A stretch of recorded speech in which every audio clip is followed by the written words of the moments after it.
World Financial Group offers entrepreneurs from all backgrounds the opportunity to start their own business on a level playing field. Dr. Jana Woodhouse, receiving the WCM Wall Street Pioneer Award by the United Black Wall Street of America, Inc., is one of those entrepreneurs. I see WFG and TFA as a place where African Americans with an entrepreneurial mindset can flourish. And the bonus, we help families and serve the communities across the country. To learn more about us, go to worldfinancialgroup.com. We are the sons and daughters of the soul. We are resilient and forever forward-thinking. We ask for nothing else than the opportunity to live and to create the lives that we were meant to live. We want nothing but an equal chance at options and possibilities. The same possibilities and options to live out our potential as our fellow man. We want to be heard, understood, and expressive in our reality. We are the future. We are the creative. We are here.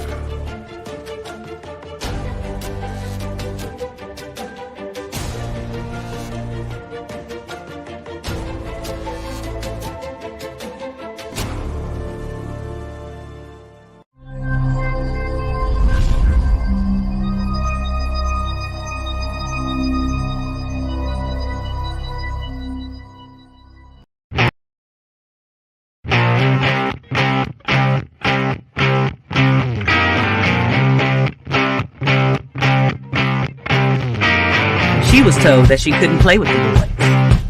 She was told that they were too big, too rough, too strong. She was told to give up her dreams and move on. She was told to just be pretty, be quiet, be a lady. She was told that women had to stay on their side of the court, stay in your lane. Playing and competing with men wasn't the same. She was told that men and women would never be equal. Dreaming like that would only be linked to your mind, to your soul. She never listened. She knew that their thinking was old. She is magic. She is the definition of spirit. She is what champions are made of. She is now.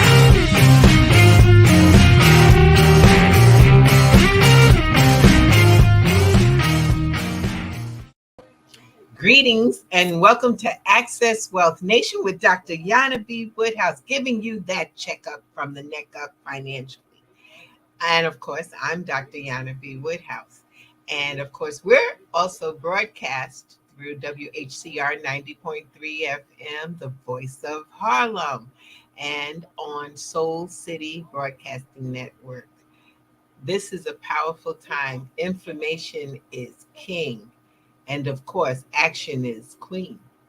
So we're going to do some really wonderful things going forward for this to the close of this year. I felt it was necessary to bring forth the financial education part, because if you know better, you'll do better. But if no one's telling you anything, and as I understand, and I'm going to reference another show on the Soul City Network, it was Leverage Your Credit with Tyrone Glover. And his show talks about why financial literacy is not taught in the schools. So you should go back to that Tuesday show this Tuesday and just take a look and see why financial literacy is not taught in this school. There's some key points. But that being said, to receive the financial literacy book, the number one book in the country is How Money Works, Stop Being a Sucker. And in this book, it takes no more than an hour for you to read. But if you'd like to get this book, all you've got to do is send me an email with your address, and we will send you the book out. That's right, it's free. But the only key is the cost is that you read it. And if there's something that intrigues you, send me an email. Let me know that that's what something intrigued you. Or if you'd like to have the discovery call, which a discovery call only finds out where you are now and where you'd like to be. Where you are now, where you're going, how to get there. So we have a discovery call, which is also free. And you can get that by calling 646-375-2121.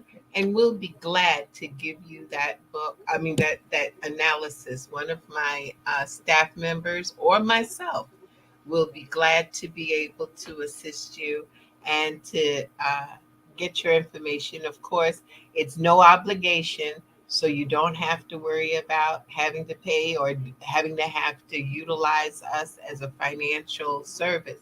The key is just to be able to let you know where you are and where you'd like to be. That being said, I'm going to start a series, and I'm trying to see to make sure that we don't have any background noise. I hope you don't mind. Um, but the whole key is that with this, I'm going to start to do what we call the 7 money milestones. Now, these are the characteristics of what you need to do to get to financial freedom, or at least get on the road to financial freedom. And in doing so, let's go over them first. And then we're going to sort of go through one of the major rules today to financial freedom. And once we do that, then we will cover these 7 money milestones, one for every show until the end of the year. So the 7 money milestones start off with, of course, the financial education. And I think that the best way for financial education is to participate in reading the book, How Money Works, Stop Being a Sucker. The second will cover, which will be the following week. And I'll go through the book a bit on the next week. And then we'll go to the proper protection. How much do you need to have? What is life insurance? What is the other types of insurance, long-term care, all those things that you need to have in your portfolio. Then third would be the emergency fund. So we're going to have some fun with that and how to create an emergency fund. And then debt management. I know no one out there has a situation with debt, but just in case, let's make sure we take care of that debt management. And then last but not last, but next comes the cash flow. And cash flow is your budget. It's also doing other types of jobs, building up, because some people, especially now, working is for someone is very difficult because they can't pay you what you're really worth. So cash flow, and then we'll talk about building wealth and how do you build wealth, and then last but not least, here goes the last, is to protect that wealth. And something that we don't do in our communities that's so important is to build legacies. So these are the 7 money milestones, which we will be going through in the next few weeks. Now, this just happens to be long-term care, National Long-Term Care Insurance Month. That's the month of November, long-term care. And so hopefully we can cover that, or I'll jump the area of where it is so that we can cover long-term care. Very important. And I'm going to put this in people's heads is that let's go through a time machine and you see that you are now 70, 80 years old. You may not be able to do the same things that you've been doing on your own, or you may just not be able to live by yourself. What happens? How is that able to? Because in our community, culturally, none of us want to go into a nursing home. We want to stay home. And we want somebody to be able to come in. And again, that's another level. And we'll talk about those things that you have to do. And that probably will be next week. So stay tuned. But in that, it is important to understand some of the fundamentals of how finances work. And so again, we had today, I'm just going to cover a little bit about the market, a little bit every time we get together, is to look. Now the market, it closed down at 146 points, point 0.5, which means it's a 32,000, a little bit over 32,000 Dow.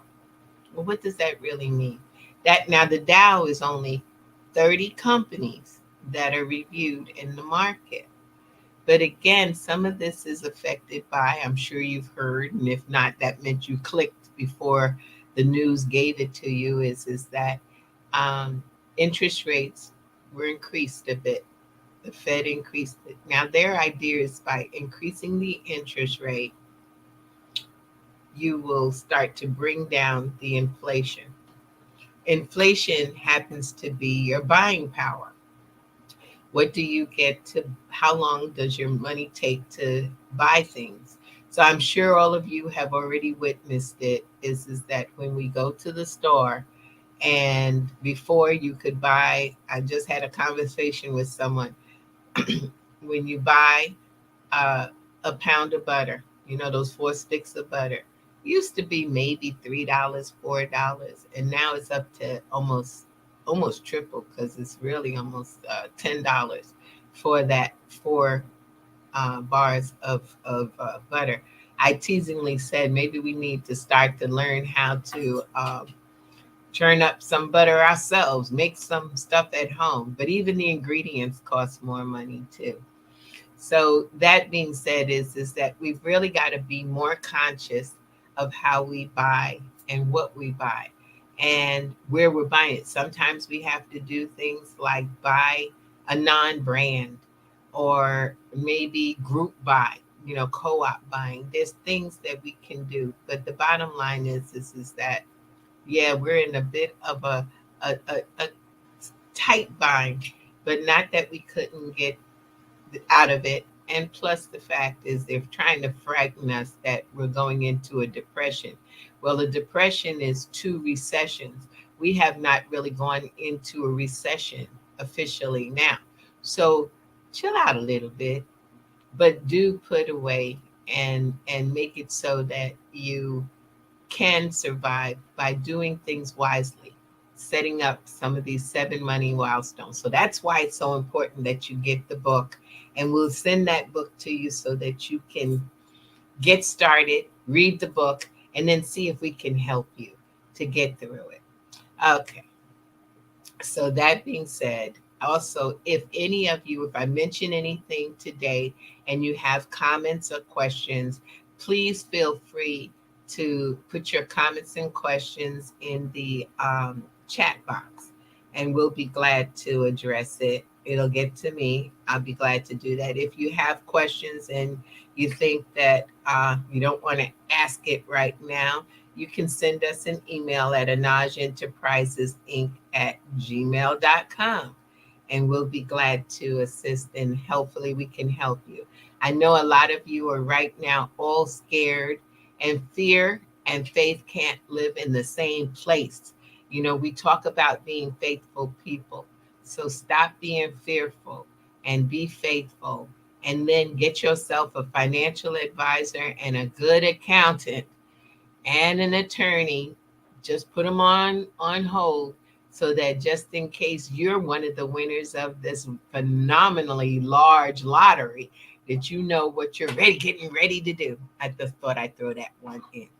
So that being said, to carry on, we're going to talk a little bit about one of my favorite topics, which is the rule of 72. That's an interesting thing. The first thing with the rule of 72 is I've realized it equals 9, and 9 is a universal number. Need to have Lloyd Strayhorn on and talk about the number 9. But we are in that realm of the rule of 72. Well, what is that? So we're going to cover that right now. In the rule of 72, we open up with abracadabra. It's like magic. And I'd like my producers to put the slides into view. But the rule of 72. Okay. And here we go. So what is the rule of 72? And I'm hoping that he will be nice enough to thank you very much. All you got to do is ask, and ye shall receive. So the rule is 72. It is a mental math shortcut, as you can see, on how long it takes for your money to double. Now, I think that's phenomenal, and so did Einstein. Y'all know Einstein. Einstein said that it is the eighth wonder of the world. Why? Well, numbers happen to be one of the major wonders of the world because for some reason we shy away from math, but we shouldn't. So the rule of 72 says take the number 72 divided by the interest rate that you're receiving on your money. And it will tell you how much time it will take for your money to double. Now, I know many a times we sat in class with division, multiplication, subtraction, and addition and figured, what in the world this got to do with life? It has a lot to do with life. So let's take a look at this rule of 72 and give an example to it. So in the rule of 72, if we're looking at interest rates across the country right now, the average interest rate is really not 1%. But to make this a little simple, we're going to use 1%. 1% divided into 72 says that every 72 years, your money is going to double. I know how exciting that must be. Not at all, right? So that means if you put $1 in the bank today and you get 1%, which is what a lot of the banks right now are saying, we'll give you 2%. Maybe, I haven't seen 3 yet, but I know that 1 and 2 has been put out there in what they call CDs, a certificate of deposit. And out of that 1 or 2%, they're saying, well, we'll give that to you. And it's one of the highest rates. Yes, it's one of the highest rates, but it's not getting you anywhere. If you put, like I said, $10,000 sitting in a bank at 1%, in 72 years, it'll be $20,000. And that's nothing to write home about. So let's take a look. The higher the interest rate that you're getting on your investments, your savings account, your investment accounts, your bonds, your stocks, all of that, the fewer years it takes for it to double. So we talked about 1%. Well, let's look at the middle ground. Let's look at 6%. Can you get 6%? Just think about it. Yes, it is out there. Now, 6% divided into 72 means that every 12 years your money will double. And let's reverse that and say, what happens if I get 12%? Well, now I already heard y'all out there probably saying, ain't nobody, I'm going to get 12%. That's not true. It is out there. The S&P 500, that is one of the vehicles by which we gauge the market, has averaged over its years to 9%. So it does exist. But let's look at the 12%. 12% divided by 72 means every 6 years your money will double. So you got some ways of doubling. Okay. So here we got this young lady. This is one of the characters of the book. Her name's Zoe. And Zoe inherited, which I think will be happening a lot these days, because there's 76 million baby boomers turning 65. Now they're turning 65 at the infamous rate of about every 7 minutes. So since we've been on this show, some people have turned 65 groups. And so if that's the case and they're turning 65, I hate to say it, but we start to go the other direction. You know, they say one foot on the grave, the other on a banana peel. And I definitely don't believe just because you turn 65, because I'm getting close to it. You know, we start talking about, ooh, they just so young. They're young. You know, but the chances are that they will be leaving this earth. And if so, they need to, which is another topic we deal with, is putting money away and making sure that it transfers without any tax implications. So here it is. Zoe is 19, as you can see on the slide, and she's inherited $10,000. Now, the average 19-year-old would probably get out here and go buy a bunch of stuff. But if she wanted it to grow to be $1 million by retirement, which means by the age of 67, and in some cases in our country, because there's some voting getting ready to take place next week, and people are talking about increasing the years of which we would receive Social Security. Right now, you're mandated at age 72, but they'd like to stretch it out even longer. Government don't want to have to pay, but you can start receiving at age 62 and 65 for some of the baby boomers, 68, depending upon the year that you're born in, and up to 72. So think about it, is that at this time, how many doubles could you get if she was 19 years old? And how many doubles at 9%? You know, we were talking about 9% in interest. That's like the S&P 500. How many times would it have to double so that she would have $1 million? So let's go look at this chart a little bit. I'm hoping you can see it. If you had 1%, well, for Zoe to age 67, it'd probably be worth $16,000 because it wouldn't even double. She'd get less than a double. At 6%, that $10,000 would take 4 doubles. At age 31, she would get 20,000. It would grow at age 43 to 40,000. At age 61, it would be worth 80,000. And by age 67, $160,000. That's if she did not touch that money and just let it grow at 9%. So she gets 4 doubles. Okay, but that doesn't get her to the $1 million, does it? Not at all. So let's take a look over at that last column, which says 12%. If you get to do 12%, the first double, it would take 8 doubles. Now, 8 doubles would get you to the infamous $2,560,000. She would get there just by letting that money, but she's got to find vehicles that would grow it faster at a higher interest rate. That would give her a total of 8 doubles.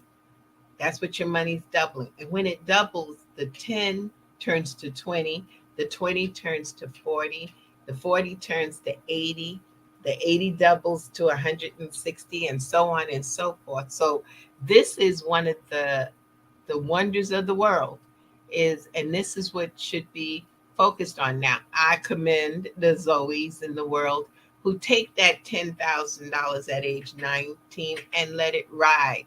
They didn't get it. They didn't have it before. So they could make a difference in their life in the future. You know, we are truly the now generation, and it's not just the Zoes. It's everybody. I want it now. What can I do now? I get telephone calls constantly saying, I want it now. And how do I get my money out of the investments that I'm doing? What do I do so that I can spend this money? And you spend it. The word spent is just like what it is. It's done, over, not getting it back. It's not going to circulate. It is gone over, and you're not getting it back. So many people inherit money, and instead of seeing a financial advisor, what they do is that they go and they start buying stuff, and before they know it, it's spent, it's gone. But if they sat with a financial advisor or a financial educator, they could let that money start to do the doubles. So let's go back to our example of the 1% example.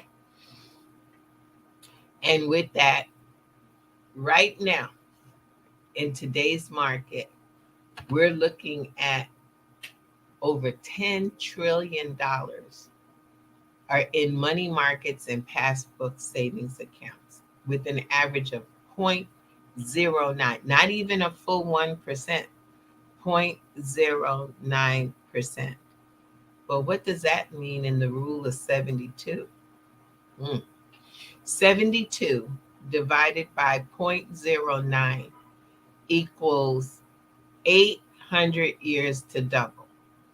800 years. Now, I don't know about y'all, but I don't really have 800 years. That, in other words, that dollar that you put in the bank at 1%, well, at 0.09%, would become $2 in 2,820.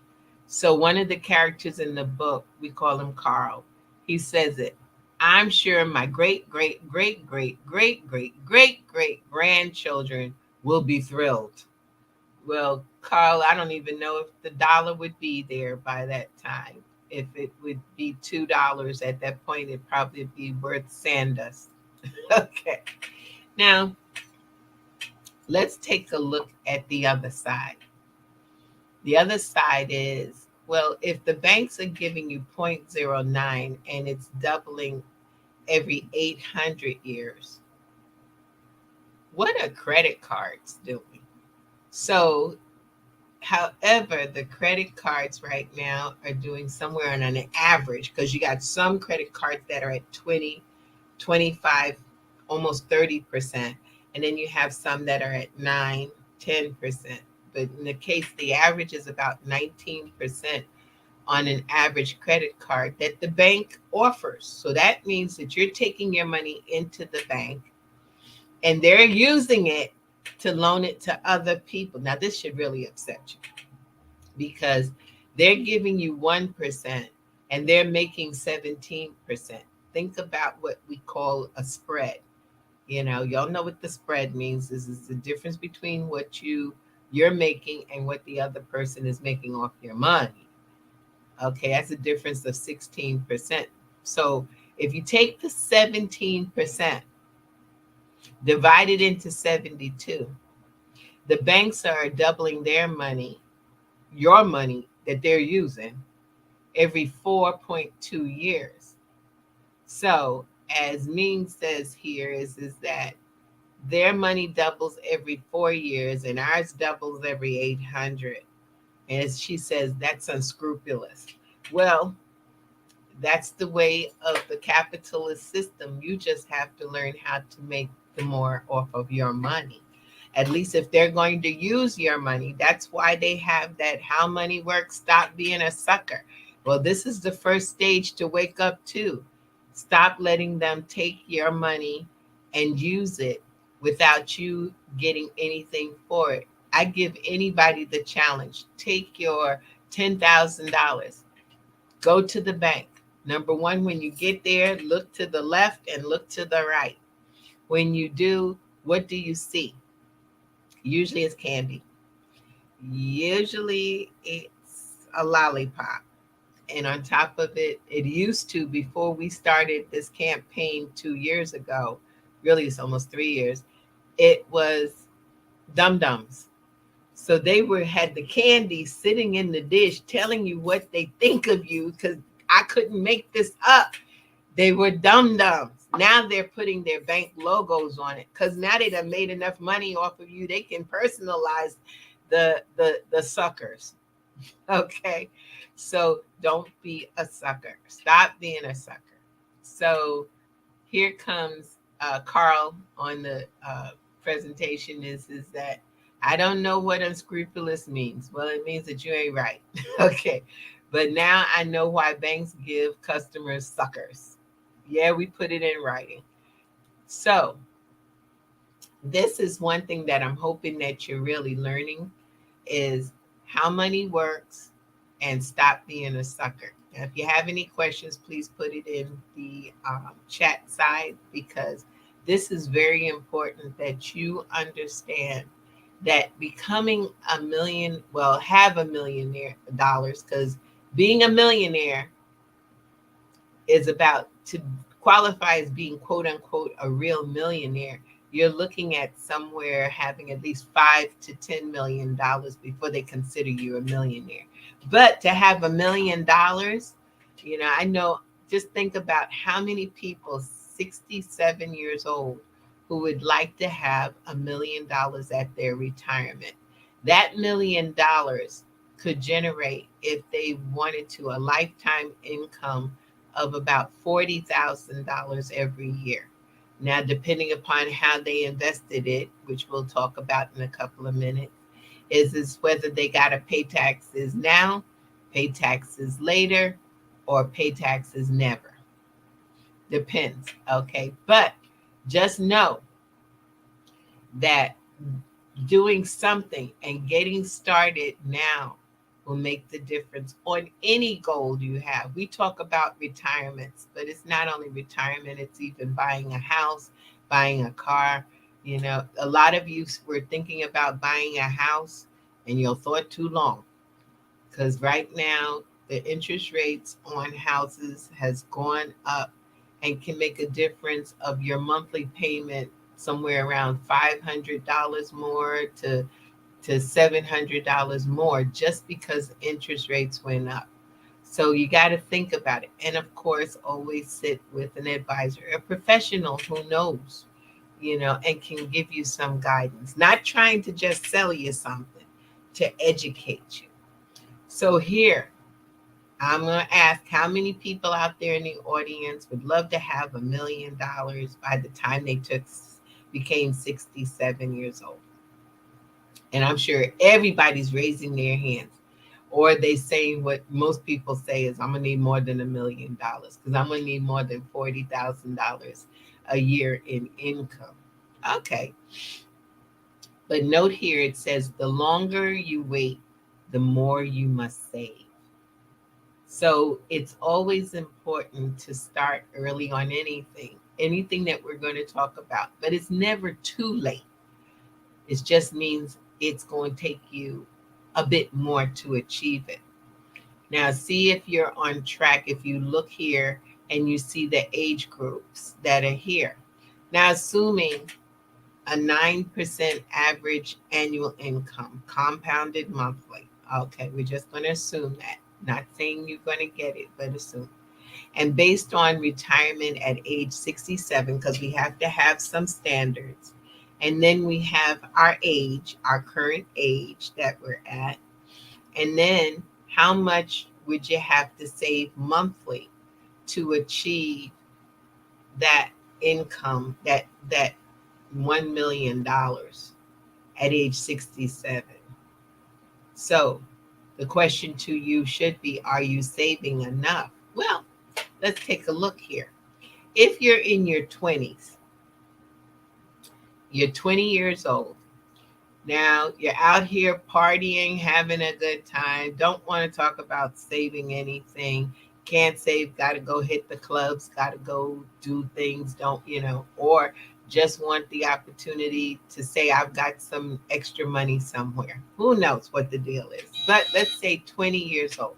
At age 20, you would only, with those kind of statistics that we just read, the 9% and going to age 67, we're looking at $113 that you would save every month for the next, 47 years. Now, some people say, oh, that's just so long. Well, the average person, as National Geographic put out a few years ago, that the average person has a potential of retiring or living, not retiring, but living to age 125. So the question is, how are you going to live? What kind of quality of life are you going to have? What can you afford to pay for? Are you using chopped meat, or are you having the infamous steak? Or in my world would be, are you having portobello mushrooms, or are you having the king oyster mushrooms? Just giving a synopsis to my wonderful vegan people out here. But at age 20, that's what you would have to put away. That's not a lot. And you could honestly put it away into a vehicle that would reduce your taxes. You could do that. It's not even $6,000 for the year, but keep doing that every year from your 20s all the way to 67, and you'll have $1 million. And if you say, well, that's not a lot, well, then you could double it. But I say to folks, don't try to do more, just see to do less. 20 years old, 25, you got to add a little more to it, $178 a month. But let's look at when people really wake up. When do they get up and they realize that they want to prepare for their retirement? That's usually somewhere around about 40 years old. So that means you have a whopping 27 years to prepare for retirement.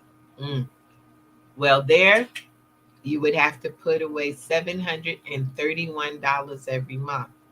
Now that's kind of sometimes tight for folks, but again, you can put that into a retirement plan that will lower your tax bracket and give you some tax breaks. Or you can put it into something that you paid taxes on, and then you have the opportunity to draw it out without paying taxes on it. Yes, those things exist. Okay. So the reality is that unfortunately, people wake up somewhere around about age 60 and say, oh my goodness, I got to prepare for retirement. That means they only got 7 years to work with this. Not a lot of time. Now, I told you what age 20 was $113 a month.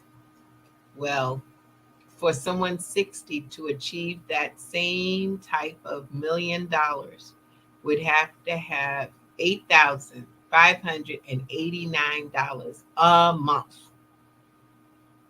Now, there are people who are doing that. There are couples that are doing it. One is taking their salary and putting it all into the retirement account, and the other is paying the bills. All I suggest is that you get a good contract between the two of you, because just in case the marriage does not last, you want to make sure you got your portion. So be very careful when you're doing this, but that's what you would have to put away. So almost $9,000 a month going into some type of retirement plan, or some type of other type of vehicles which are out there that you can put money away and know that it's for your retirement. Okay. Now, on our retirement, we're still with that idea, the rule of 72, and being able to make our money double. But there's some aspects to it. Our money doubles, but the question is, how does taxes impact on that? How does that work? So we've got to be aware of it, because there are basically 3 ways by which you get taxed. So I asked the question, do you want to pay taxes on the money that you have now and then pay later and get a break? Or do you want to pay no tax on the money now and pay taxes later? So here's the example. If we were farmers, we all going back to the rural time of farming. Would you want to pay taxes on your seed, or would you like to pay taxes on your harvest? Okay, what does that mean? Do you want to pay taxes on the small amounts, or do you want to pay taxes on the big, large amount? So if you save $10,000 at age 29, which I would commend you, because most people at the age of 50 haven't saved $10,000. But if you've saved $10,000 at the age of 29 and you're earning, there goes that infamous 9% annually for each year, you would have $250,000 when you reach age 65. No, it's not a million, but it will give you something to work with. Now, would you rather pay the taxes on the seed? Think about it. That's paying taxes on the initial $10,000, means only the principal when you get started, the beginning money would be taxed, and not on the earnings as it grows to be that $250,000. Okay, so I know I'm throwing a lot of numbers at you, but this is important. Numbers are your friend. Okay, so at that point, you'll pay today's tax rate on what basically you may have to pay on some of the earnings. Maybe, and maybe not. Wouldn't it be wonderful if you don't? And you could do that. But the key is that if you do, if that happens and you plan properly, you won't have to pay taxes on the earnings ever. Okay.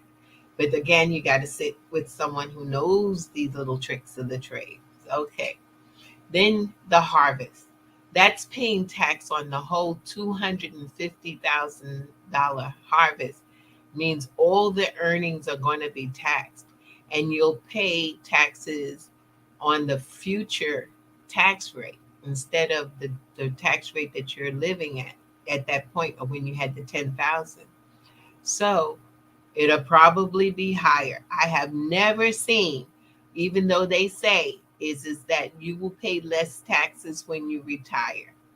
That means only to me that you made less money, you're making less money. But if you're paying taxes on the harvest, it not only affects the taxes, the future taxes, but it also will affect the future tax rates and the taxes that what you're paying taxes on. You could have a pension that generates $250,000, and guess what? You got to pay taxes on almost 85% of your Social Security because that money increased your earnings for that year. So you have to be careful. But there's three ways, like I said, to deal with paying taxes and being taxed. One is being taxed now. Taxes are paid every year on your earnings, your interest, your dividends for every single year. So as it's getting larger and larger and the earnings are getting higher, you're making more money on your money. Guess what? You're ending up paying more in taxes. Pay now. Taxable investments are like your stocks, your bonds, your CDs, your money markets. Well, now you're not making that much, so you ain't got to worry about paying taxes on it. But that's one of the things that I would say is that be careful. Tax now is important. Let's talk about tax later. That's called tax deferred. I'm going to pay taxes later. I'm not going to pay taxes on it now. As a matter of fact, I'll probably get some deductions on it now. So taxes paid when you start to take distribution, take money out of your retirement. Here we go again. It is now causing you to pay more in taxes. And then the government steps in and says a lot of times that you have to take the money by the time you're 70 and a half. And now it's 72 and a half. But for those prior to who have turned 70 prior to last year, will have to take money out. That's called a minimum required distribution. Well, now you got the same problem of where the growth is now causing you to pay more in taxes and probably making that Social Security also taxable. So those are the things we have to be careful. That's why you got to sit with someone to do this planning. Now there's the tax, and those tax deferred are your tax deferred shelters, your 401k plans, your tax deferred annuities. All those things are, I'm going to pay taxes on this money later. You can even have CDs that are, I'm going to pay taxes on it later, but that's not too late. That's usually a year, 2 years when it comes maturity. Okay, then we've got the tax never world. Yeah, I know y'all like that. Y'all want to hear about tax never. In the tax never world, taxes are not owed on the earnings or the distribution. But there's only a few things that cause that. One is the cash value of your life insurance. Two, you would have a Roth IRA, because once you put the money in, when you get to 59 and a half, it's available to you to not pay taxes on it. And then municipal bonds. Now, I know those of you who are here in New York, you'll have seen on the voting ballot that they would like the opportunity to raise $4 billion by issuing municipal bonds. That's what that's saying there on that voting ballot, that proposal. So I'm going to meet with some of our political officials tomorrow, and I'm going to ask them, do they have any idea what kind of interest rate? If they talk in 1-2%, we don't even want to talk about this. But anyway, those municipal bonds, the interest that is paid on those bonds are not taxable. So that's a tax never situation. If you invest in life insurance and get cash value, that is also a cash never situation. And of course, those are some of the things that you can do if you have an annuity or whatever also, that it depends on where that money came from. If it's a Roth, under that tax law, you don't have to pay taxes on it ever. Okay. So here we got Dana. And this is one of our last little aspects that we're talking about. But Dana is just one of those people who is always asking, if you see in the book, and Dana happens to be my favorite character. Okay. And she says that, okay, so what we do and what I do as a financial educator is that we teach people strategies to take control of their financial future. It is better that you understand all the aspects of the investments that you have, or the lack thereof investments. So there is a few criteria that you need to have to create that financial strategy that will have you at more peace, and not where Uncle Sam and Aunt Hokel, okay, and is in your pocket. So one is, you want zero market risk. I know some of you say, how do I get zero market risk? There's places, the type of investment that you would like to have is something that doesn't have to go up, down. And even if the market is going up and down, you still are not affected. Then you want to talk about the fact that I brought up recently, just a few minutes ago, about long-term care. You don't want it where you save all your money and you got to spend it on because you had a critical catastrophe type of illness.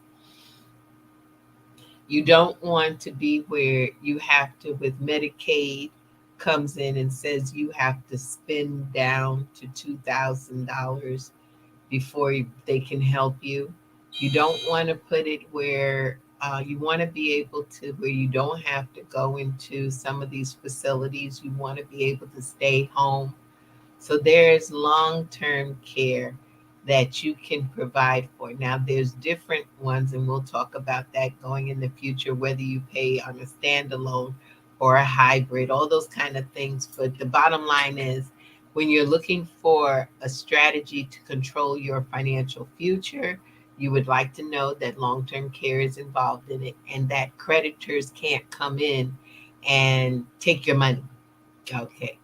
Then you want tax-deferred growth. So you want it to grow without you paying taxes on a consistent basis. Every time you earn, you're paying on 20% or 30% of your money is going to taxes. And you'd like to receive some tax-free income. I know y'all are saying, is this even possible? And yes, it is. tax-free income. And then if something should happen to you, you'd like the opportunity for it to be a tax-free legacy. So that means passing on to your heirs without having to have for them to have to pay taxes, because a state tax can be heavy. Not really that heavy, because if you've got to be worth at least $15 million for it to really have an issue. But it can get up there, because if you think about it, your home alone, depending upon where it is, especially those who are Harlemites, that is truly a situation of where the value of your home can take you up. So depending upon what happens on Tuesday, that capital gain little um, respite that we had may go away. We don't know. But again, to be able to transfer our assets tax free, where our heirs can continue on receiving the benefit and build on it. So, as we see here, Zoe says, what a list of benefits. Yes, it is, Zoe. How many strategies would it take to get all of them? And the reality is, it's just one that's out here. So I just say to you, this is some of the stuff that we will be talking about, and I hope you tell your friends about what we're talking about, because this can make a difference for your future and how your money grows. Because if you don't know how money works, you will be a victim of how money works, and that becomes a serious problem for you and the tax people.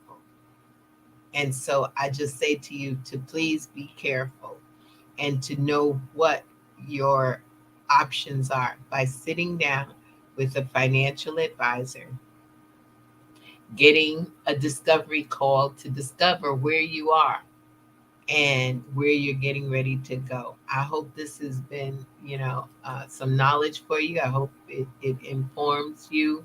And then the next step is I hope you do something. And again, you can get your free financial analysis by calling the office at 646-375-2121 and saying, I'd like a discovery call, and we can set that up. But to start off, get the book, How Money Works, Stop Being a Sucker, and go straight to my favorite page, which is page 58, and learn the Rule of 72. It's a powerful, yes, the book is not a heavy book to read, but this would be some of the things that you can do to be proactive in your life, in your finances, because if not, someone else will be, and you will see it go. I mean, I know all these people right now, everybody's looking at the lottery and that this will be the end, but many of you do not have anything set up that if you even went to receive it. I heard on one of the stations, they made the statement, don't go collect that money without having a plan. So if you don't have a plan, then you are planning to fail. Don't do that to yourself. Set yourself up to make sure that you have everything in place.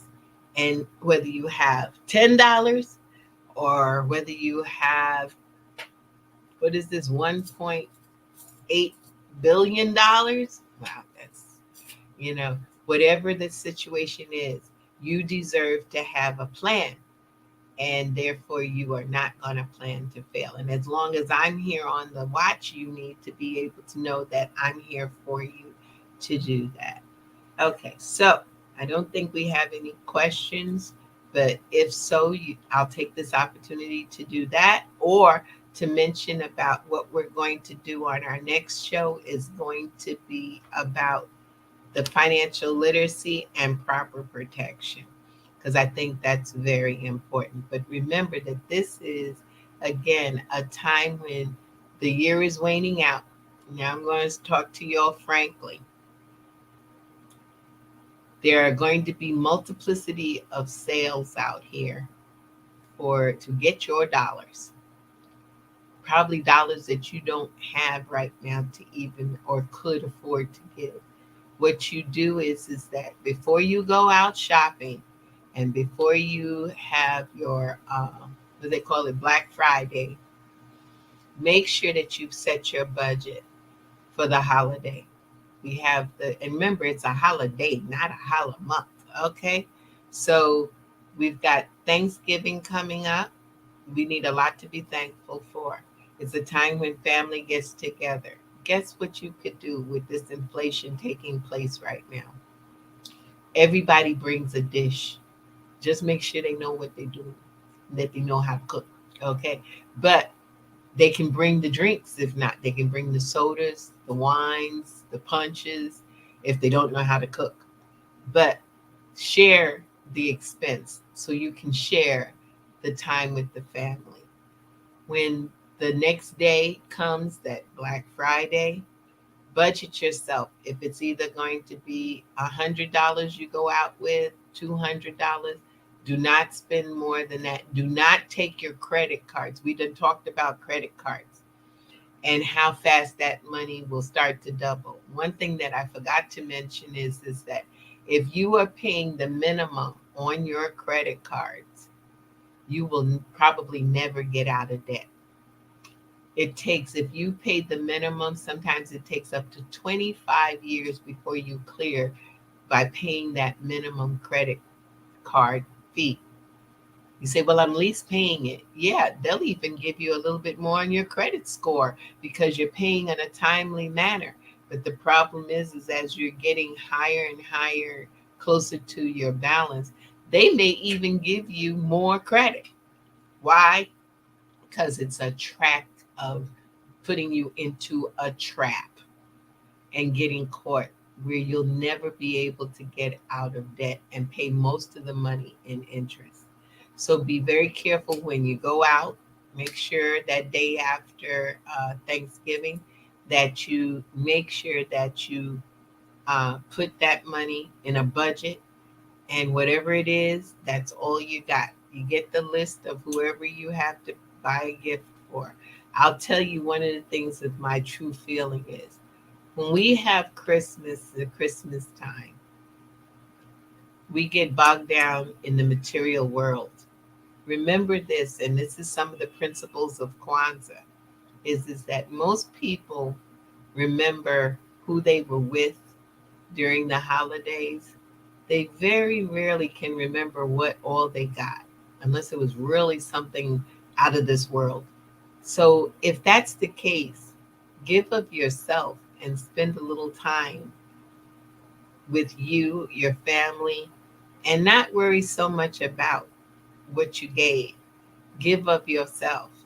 You know, that's some of the Kwanzaa principles. The gifts during Kwanzaa, you need to make them.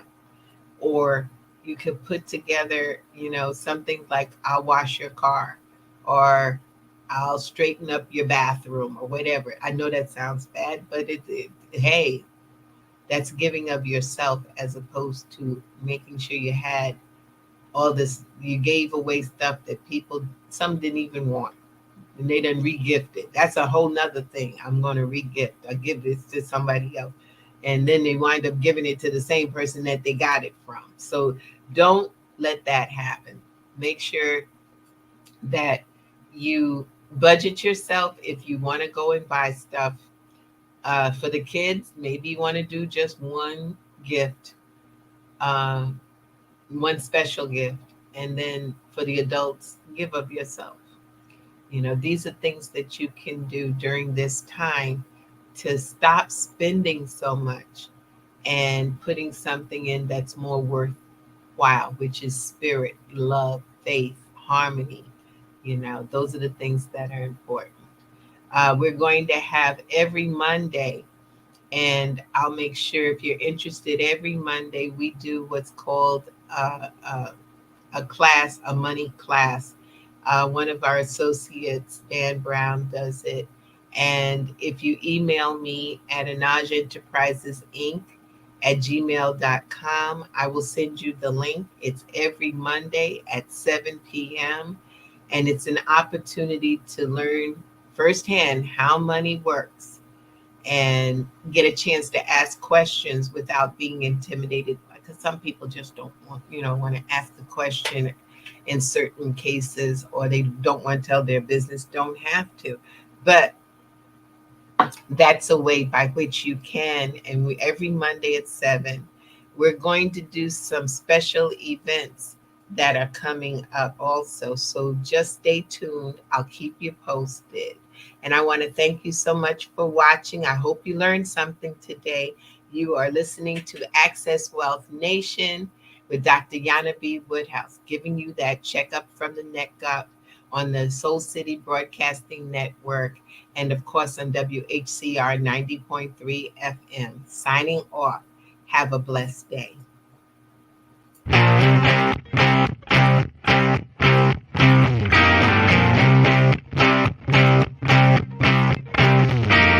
She was told that she couldn't play with the boys. She was told that they were too big, too rough, too strong. She was told to give up her dreams and move on. She was told to just be pretty, be quiet, be a lady. She was told that women had to stay on their side of the court, stay in your lane. Playing and competing with men was insane. She was told that men and women would never be equal. Dreaming like that would only be linked to your mind, to your soul. She never listened. She knew that their thinking was old. She is magic. She is the definition of spirit. She is what champions are made of. She is magic.